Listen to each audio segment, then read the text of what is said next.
for the time that you have given us.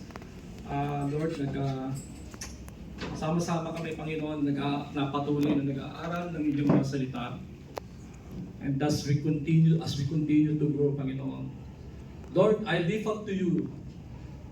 And I pray for these people, for this group, Panginoon, that you may continue to give them all the strength and all the wisdom na kakailanganin nila, Panginoon.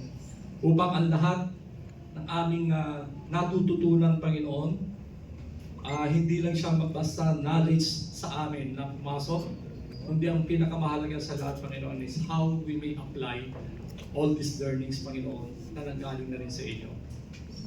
Lord, nawa na ang bawat isa na nandito ngayon, Panginoon, is patuloy niyong ay magamit for the expansion of your kingdom, all for your honor and glory, Lord.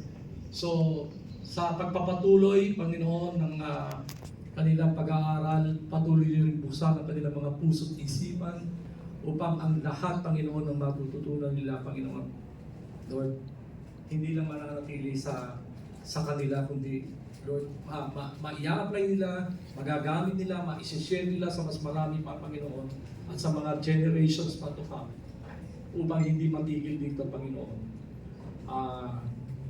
ang mga bagay na itinuturo nyo sa amin. May you always give us, Lord, this heart to serve you. Truly, it's a privilege, Lord, to serve you in whatever ministry niyo kami, in whatever ministry na dadalhin niyo kami, Panginoon.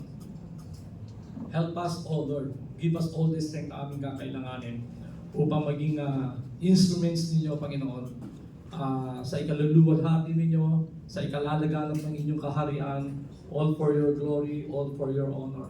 So I lift up, Lord, to you again, this group of people na inyong pinili, Panginoon, na inyong dinala rito upang matuto at magamit, Lord, for your purpose.